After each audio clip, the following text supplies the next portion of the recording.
একদিকে ঈদের আনন্দ, অন্যদিকে হাসপাতালে আহত মানুষদের আহাজারি।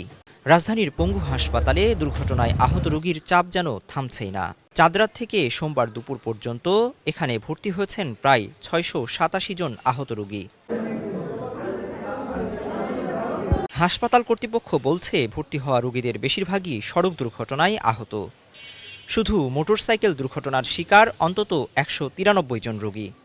এছাড়াও ইজি বাইক, বাস ও ট্রাক দুর্ঘটনায় আহত রোগীর সংখ্যাও রয়েছে উল্লেখযোগ্য। টোটাল ৬৮৭ জন পেশেন্ট এখানে অ্যাটেন্ড করছে।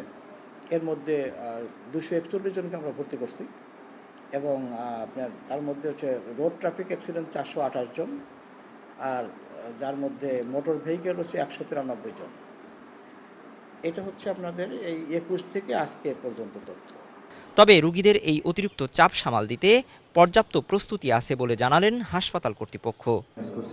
আমাদের ফুল টিম, আমাদের পরিচালক স্যারের তত্ত্বাবধানে আমরা আমাদের ফুল টিম রেডি আছে। আমাদের ঈদের টিম, স্পেশাল টিম তো আছেই, আমরা সাথেই যার যার ইউনিট সেই ইউনিটে ডাক্তার আছে, কেমন এই জন্য ওয়েল ম্যানেজড। আই থিঙ্ক আমরা জিজ্ঞাসা করি। আহতদের মধ্যে অনেকেই গুরুতর অবস্থায় রয়েছেন। কারো হাত পা ভেঙে গেছে, আবার কেউ গুরুতর আঘাত নিয়ে চিকিৎসাধীন। জি, ভাঙছে, রিপোর্ট এখনো আসে নাই। পাও ভাঙে গেছে, 2 টুকরো হয়ে গেছে। আসছি খানপুর হাসপাতাল গেছিলাম, সেখান থেকে বললো নাকি যে এই হাসপাতালের কথা, পঙ্গু হাসপাতাল, তো এখানে আসলাম। প্রাইভেট গাড়ি চাকা উঠে গেছে, পার উঠে গিয়া এরপর ভাঙছে। ঈদের নামাজ পড়ে এবারে কবর জিয়ারত করে বাইরে সে বাইক নিয়ে ঘুরতাম, তো বাইক চলাইতেছি ওটো সামনে আয় পড়ছিল, তো আমরা পড়ে যাওয়ার পরে ওটো আমরা রূপেতা জায়গা, তো ব্যথা পাই। স্বজনদের আহাজারিতে ভারী হয়ে উঠেছে হাসপাতালের পরিবেশ।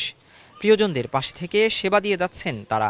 চিকিৎসকরা বলছেন, ঈদকে কেন্দ্র করে সড়কে যানবাহনের চাপ বৃদ্ধি, বেপরোয়া গতি এবং ট্রাফিক আইন অমান্য করার কারণেই দুর্ঘটনার সংখ্যা বেড়েছে। হঠাৎ এইসব দুর্ঘটনা অনেকের ঈদের আনন্দকেই মাটি করে দিয়েছে।